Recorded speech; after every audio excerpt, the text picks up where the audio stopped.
राजा जनक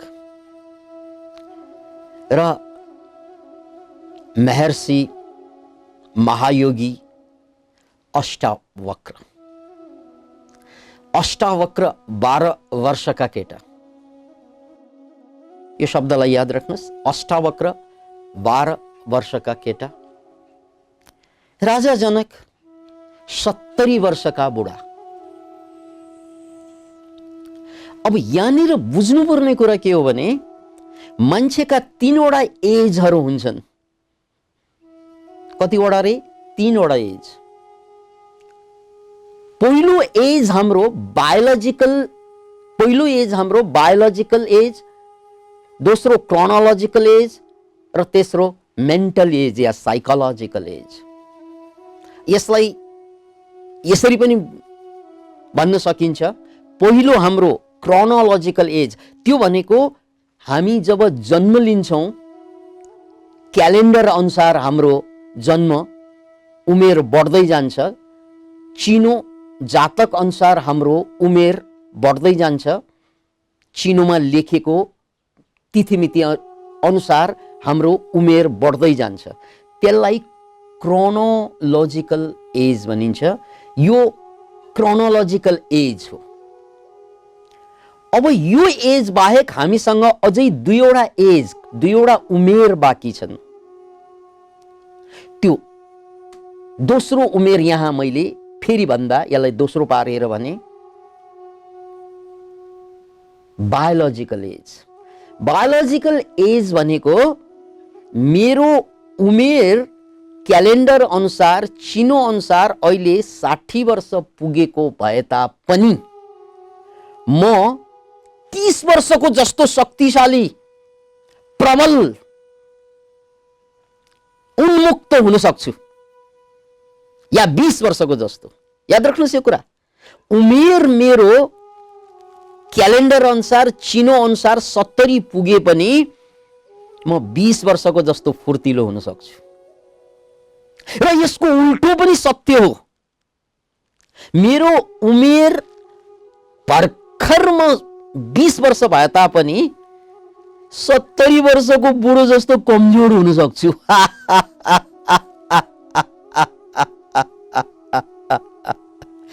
कति वर्ष तपाईँ भन्ना साथ भर्खर 36 पुग्यो।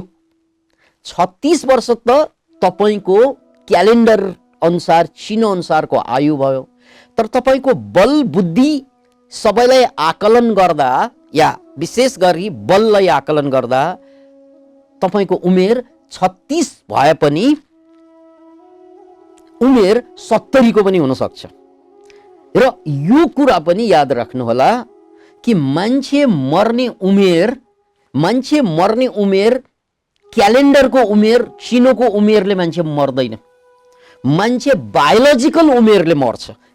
धेरै मान्छेलाई के लाग्छ भने ऊ 80 वर्ष पुग्यो त्यसकारण बित्यो। होइन, 80 वर्ष क्यालेन्डरको एजको कारणले ऊ बित्दैन।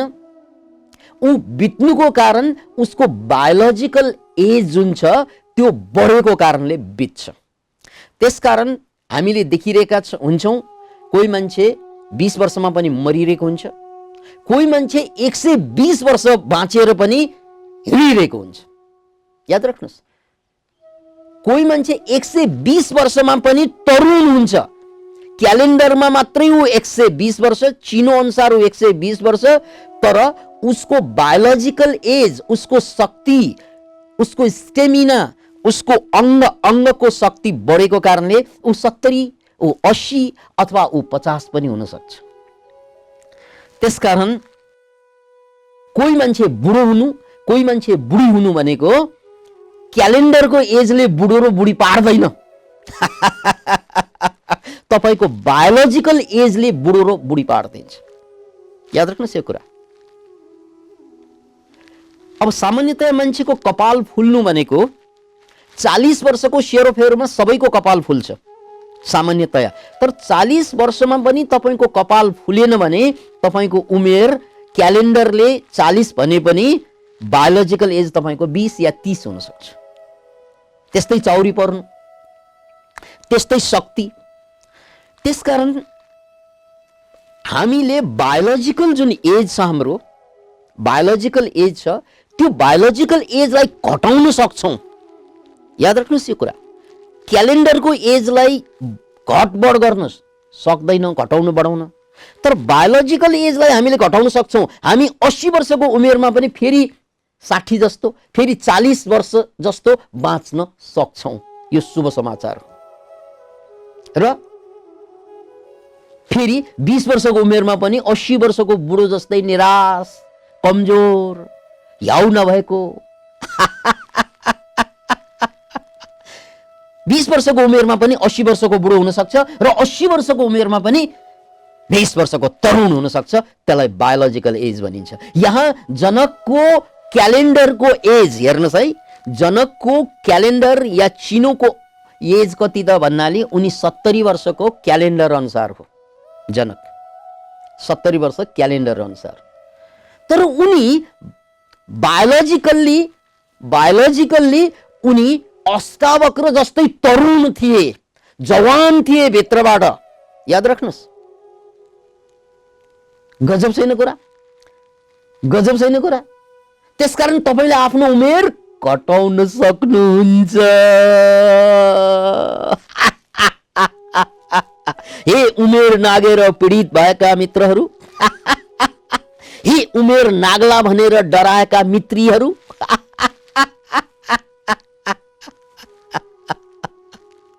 तपाईं आफ्नो उमेर घटाउन सक्नुहुन्छ। Biological age. जसरी बायोलोजिकल एज घट्नको लागि तपाईले डायटमा चेन्ज गर्न सक्नुहुन्छ, तपाईले लाइफस्टाइललाई चेन्ज गर्न सक्नुहुन्छ, तपाईले सोच्ने तरिकालाई चेन्ज गर्न सक्नुहुन्छ। डायटलाई चेन्ज गर्नुभयो, वातावरणलाई चेन्ज गर्नुभयो, सोच्ने तरिका, बाँच्ने तरिका चेन्ज भएपछि उमेर पनि चेन्ज हुन्छ। यो बायोलोजिकल एजको कुरा। अब साइकोलोजिकल या मेन्टल एजको कुरा पनि छ। मेन्टल एज भनेको उमेर अनुसार हाम्रो बुद्धि, हाम्रो मस्तिष्कको क्यापासिटी बढ्दै जानुपर्छ।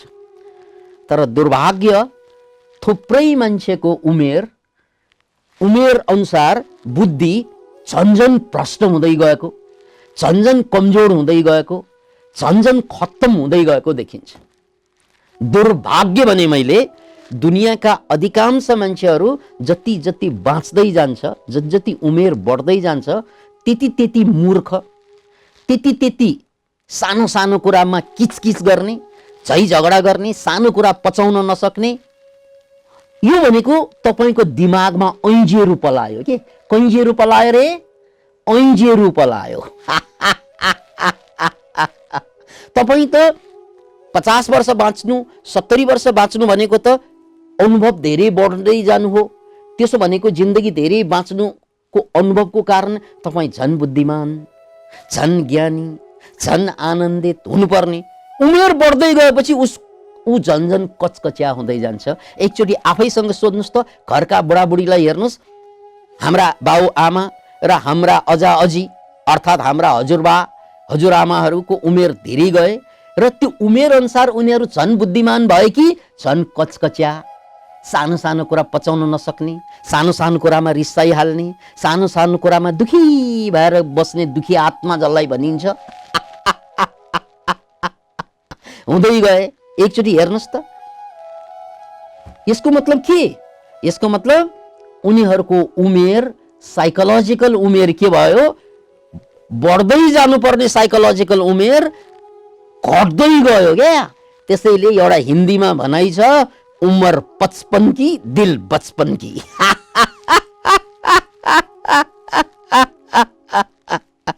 के रे उमर 55 की और दिल बचपन की। मान्छे बुढो भइसकेपछि त बायोलोजिकल, साइकोलोजिकल, बायोलोजिकल र क्रोनोलोजिकल एजमा क्यालेन्डर अनुसार उसको एज थप्दै गइसकेपछि ऊ त बुद्धिमान हुनुपर्ने, ऊ बुद्धिमान हुँदैन। ऊ झन्झनै केटाकेटी जस्तो झन्झन कचकच गर्ने, सानो सानो कुरामा चाहिँ दुखी भइरहने, पीडित भइरहने, त्यस्तो काम चाहिँ बढी गरिदिन्छ। त्यसकारण त्यस्तालाई के भनिन्छ? उमर 55 की दिल बचपन की। त्यसकारण हामीले यहाँ बुझ्नै पर्ने कुरा के हो त भने, दिल खोलेर बुझ्नै पर्ने कुरा, हाम्रो मेन्टल एजलाई हामीले बढाउनु पर्ने हो। बायोलोजिकल एजलाई घटाउने, याद राख्नुहोस् यसलाई, बायोलोजिकल एजलाई घटाउनु, जसको कारण जहिले पनि तरुण जवान भएर बाँचौँ, जवान भएर मर्न सकौँ। जहिले पनि जवान भएर बाँचौँ र जवान भएरै मर्न सकौँ, यो बायोलोजिकल एजको कुरा भयो। अब साइकोलोजिकल या मेन्टल एजको कुरा उमेर अनुसार याद राख्नुहोस्, 7 वर्षको उमेरसम्ममा, 8 वर्षको उमेरसम्ममा मान्छेको बुद्धि विकास हुने क्रम रोकिएको हुन्छ। प्राय मान्छेको, कति मान्छेको विकास हुँदै 15 वर्षसम्म अझ विकास हुन्छ र त्यसपछि विकासै हुँदैन। ऊ नयाँ कुरा सिक्नै चाहँदैन, पुरानो पिंजडामा फसिसकेको हुन्छ। त्यसकारण मान्छे 7 वर्षमा हामीले जुन संस्कार गरिदिन्छौँ, 7 वर्ष 8 वर्षमा, त्यसपछि उसको चाहिँ मेन्टल विकास रोकिएको देखिएको छ। Can you imagine? साइकोलोजिकल्ली मात्र होइन, फिजियोलोजिकल्ली हाम्रो थाइमस ग्ल्यान्ड जुन छ यहाँ हुन्छ, त्यो थाइमस ग्ल्यान्ड चाहिँ बिस्तार बिस्तारै सङ्कुचित हुँदै कमजोर हुँदै जान्छ 8 वर्षपछि।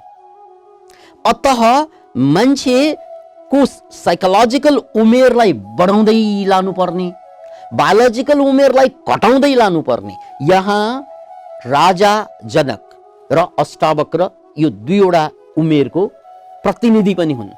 हेर्नुहोस् त, हामीले अष्टावक्रको कुरा गर्दा उहाँको उमेर जम्मा 12 वर्ष, तर त्यो 12 वर्ष त क्यालेन्डरको उमेर हो। त्यो 12 वर्ष क्यालेन्डरको उमेर हो, त्यो 12 वर्ष चिनोको उमेर हो। तर उहाँको ज्ञानको, उहाँको बुद्धिको, उहाँको मेन्टल एज, साइकोलोजिकल एज बडो परिपक्व एजमा छ। त्यसकारण फिजिकल एज अष्टावक्रको कम भए पनि, क्यालेन्डरको एज कम भए पनि, बौद्धिक एज उनको बडो माथि थियो। हेर्नुहोस् है म्याथ्स यहाँ। अनि राजा जनकको क्यालेन्डरको एज, यद्यपि उनको क्यालेन्डरको एज साह्रै बढी भए पनि, 70 वर्ष भए पनि, उनको बायोलोजिकल एज कम थियो र साइकोलोजिकल एज परिपक्व थियो। त्यसकारण यो कथाबाट, यो प्रसङ्गबाट दुईवटा कुरा त सिकौँ नै। हाम्रो जीवनको प्रमुख उद्देश्य के हुनु पर्यो भने, बायोलोजिकल एजलाई घटाउँदै लाने, साइकोलोजिकल एजलाई बढाउँदै लाने। बायोलोजिकल एजलाई घटाउनको लागि मैले यहाँलाई उपाय बताएँ। लाइफस्टाइल चेन्ज गर्नुहोस्, बाँच्ने तरिका चेन्ज गर्नुहोस्, बायोलोजिकल एज घट्छ। अनि साइकोलोजिकल एज कसरी बढाउने? त्यसको लागि साधना, त्यसको लागि ज्ञान। जति ज्ञान बढ्दै जान्छ, जति साधना बढ्दै जान्छ, त्यति नै साइकोलोजिकल एज पनि बढ्दै जाने हो। त्यसको अनुष्ठान त हामीले आजबाट सुरु पनि गरिसकेका छौँ।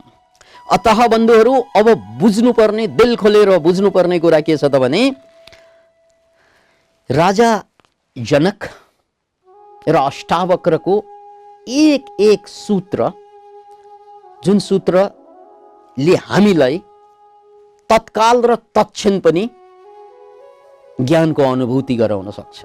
अब म त्यो पाटोमा जाँदैछु।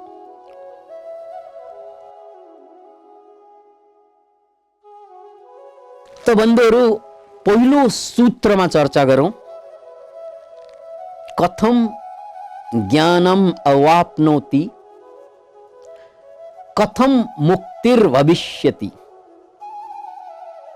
वैराग्यं च कथम प्राप्तम, यतत् ब्रूहि मम प्रभु। हे प्रभु। हेर्नुहोस् है, 70 वर्षको यो बुढोले, यो शारीरिक रूपमा बुढो देखिने मान्छेले 12 वर्षको केटो देखिने मान्छेसँग हात जोडेर अनुनय विनय गरिरहेका छन्। हे प्रभु, हे भगवान, कि मलाई 3वटा कुरा बताइदिनु पर्यो। कथम ज्ञानम वाप्नोति, कथम मुक्तिर्भविष्यति, ज्ञान कसरी प्राप्त हुन्छ, अर्को शब्दमा मेरो साइकोलोजिकल एज कसरी बढाउन सकिन्छ? कथम ज्ञानम वाप्नोति कथम मुक्तिर भविष्यति। यो मुक्ति भनेको सम्पूर्ण दुःख दर्द पीडा भूत भविष्य सारा कुराबाट म कसरी मुक्त हुन सक्छु? कथम मुक्तिर भविष्यति। र यो ज्ञान र वैराग्यको, ज्ञान र मुक्तिको पूर्वाधार के हो त भने, ज्ञान र मुक्तिको पूर्वाधार के हो त भने, ज्ञान र मुक्तिको पूर्वाधार हो वैराग्य। वैराग्य भनेको नन एट्याचमेन्ट।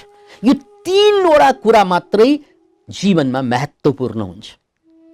दाल भात तरकारी घाँस बाँस कपास सयबास यो सामान्य अवस्था हो। यो पशुहरूको र मान्छेको उस्तै हुन्छ। त्यो पशुलाई पनि घाँस चाहिन्छ, पशुलाई पनि बाँस चाहिन्छ हो। कपास त उनीहरूको चाहिँ त्यो जन्मजातै चाहिँ फुवा भएको ज्याकेट लिएरै जन्म लिन्छन्। त्यसकारण घाँस बाँस कपास र सहबास यो चारवटा कुरा बेसिक निड, त्यो पशुहरूको निड हो। र त्यो पशुहरूको निड हामी पनि पशुबाट विकास भएको कारणले गर्दा हाम्रो निड पनि त्यही हो, घाँस बाँस कपास र सहबास। तर पशुको कहानी घाँस बाँस कपास र सहबास प्राप्तपछि सकिन्छ। याद राख्नुहोस्, पशुको कहानी घाँस बाँस कपास र सहबास पाएपछि सकिन्छ। मान्छेको कहानी त्यो पाइसकेपछि बल्ल सुरु हुन्छ। याद राख्नुहोस्, पशुको कहानी घाँस बाँस कपास र सहबास पाएपछि समाप्त हुन्छ। मान्छेको हकमा घाँस बाँस कपास सहबास पाइसकेपछि बल्ल जिन्दगी सुरु हुन्छ, समाप्त होइन, धन्य हुँदैन। त्यसकारण तपाईँले, हामीले एकचोटि बुझ्नुहोस् त, स्कुलमा पढ्यौँ, जागिर खायौँ, बिहे गरेर सन्तान जन्मायौँ, अब जिन्दगी धन्य भएन, अब जिन्दगीको पीडा बल्ल सुरु हुन्छ।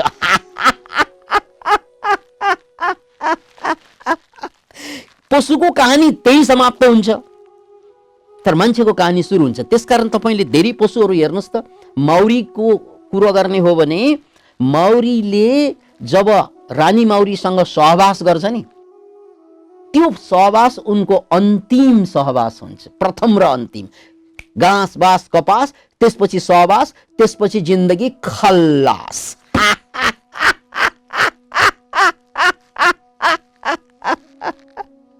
त्यस्तै ब्ल्याक विडो भन्ने माकुरा, प्रेयर मेन्टिस जसलाई हामीले लाटो किरा भन्छौँ, उनीहरूको सहवासपछि लाइफ एन्ड हुन्छ।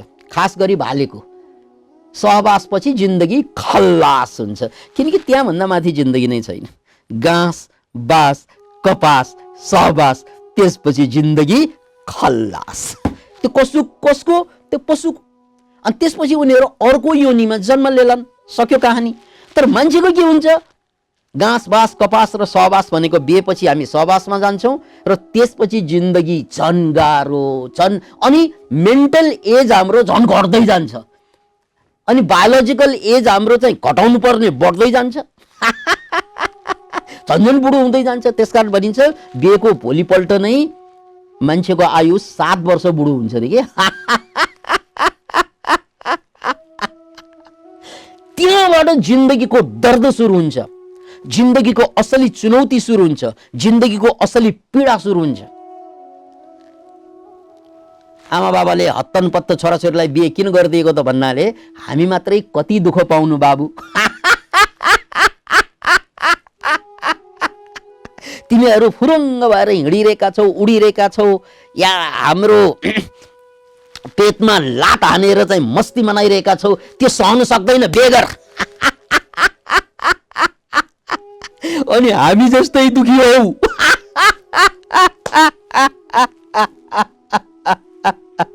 Can you imagine it? किनकि त्यहाँबाट जिन्दगीको दर्द सुरु हुन्छ। त्यो दर्द बाहिरबाट झलमल धन धान्य सबै कुरा हुन्छ र भित्रबाट जिन्दगी अलमल्ल भरिदिन्छ। Can you imagine it? The more you live the less you know how to live, the more you live the less you know how to live. जति बाँच्यो त्यति बाँच्न गाह्रो हुँदै जान्छ।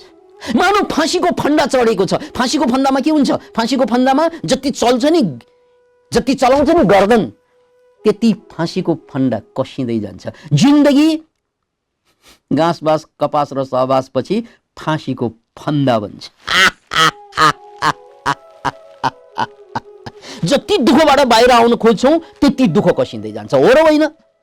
एकचोटि विचार गर्नुहोस् त, जति हामी दुःखबाट बाहिर आउन खोज्छौँ नि, पीडाबाट, दर्दबाट, त्यति त्यति पीडा, दर्द, दुःख बढ्दै जान्छ जिन्दगीको। मैले भने पशुहरूको घाँसबास कपास र सहवास पछि जिन्दगी सकिन्छ, हाम्रो जिन्दगी त्यहाँबाट सुरु हुन्छ, पीडाको जिन्दगी, दर्दको जिन्दगी। त्यसकारण यहाँ राजा जनकको उदाहरण छ। 70 वर्षका बुढाइनी, 70 वर्षका बुढाइनी र 70 वर्षको यिनको क्यालेन्डरको उमेरले के थाहा पाए? जिन्दगीमा महत्त्वपूर्ण 3 कुरा मात्रै छ। याद राख्नुहोस् यो कुरा, यो जिन्दगीमा महत्त्वपूर्ण 3 कुरा मात्रै छ। कथम ज्ञानम वाप्नोति, एउटा ज्ञान, आत्मज्ञान नम्बर 1, मुक्ति नम्बर 2 र नम्बर 3 वैराग्य। अब जिन्दगीमा जे जति थप्दै गयो त्यति दुःख दर्द बढ्दै जान्छ। तपाईँ विचार गर्नुहोस् त, अब एउटा अर्को घर थपेर दुःख घट्छ? अब एउटा अर्को कार थपेर, अर्को एउटा मोटरसाइकल थपेर, अर्को 1 बिघा जमिन या 1 रोपनी जग्गा थपिँदै जाँदा के दुःख घट्दै जान्छ या बढ्दै जान्छ? साइकोलोजिकल दुःखको कुरा गरेको। अब तपाईँको जुत्ता, अर्को 1 जोड जुत्ता थपेर, अर्को 1 जोड लेहेङ्गा थपेर, अर्को 1 जोड साडी थपेर, अर्को 1 जोड जे भने पनि थप्दै जाँदा साइकोलोजिकल दुःख बढ्दै जान्छ कि घट्दै जान्छ? 1 जोड छोरा थपेर, 1 जोड छोरी थपेर, मुसलमान भए 1 जोड श्रीमती थपेर। किनकि थप्ने मात्रै काम गर्छन् मान्छेहरू। यो थप्दै जाँदा जिन्दगी गाह्रो हुन्छ, साह्रो हुन्छ साइकोलोजिकल्ली। यो कुरा त राजा जनकले राजै भएको कारणले उनले थप्नुसम्म सबै कुरा थपिसकेका छन् र अन्ततः उनीले के बुझिसके कि जिन्दगीमा अब महत्त्वपूर्ण कुरा 3 कुरा मात्रै बाँकी छ, जसको अभावमा जिन्दगी अहिले पनि जिन्दगी भएको छैन। त्यो 3 वटा कुरा के त भन्नाले कथम ज्ञानम वाप्नोति, ज्ञान चाहियो, आत्मज्ञान। म को हुँ भनेर चिन्नु पर्यो। म को हुँ, मेन कुरा म को हुँ, हु एम आई। त्यसकारण रमन महर्षिले दिनुभएको विधि त के हो कि दिनरात सोध आफूलाई, म को हुँ, को हुँ म, को हुँ म।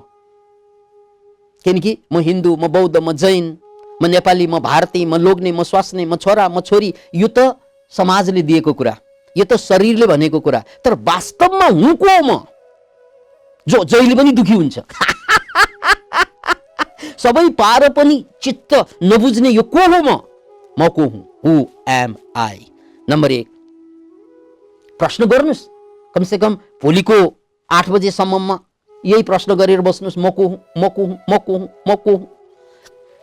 अनि कसरी मुक्ति प्राप्त हुन्छ, कसरी यो सारा दुःखबाट, यो सारा बन्धनबाट कसरी म छुटकारा पाउँछु, यो प्रश्न गर्दै रहनुहोस्। र वैराग्य के हो, नन एट्याचमेन्ट के हो।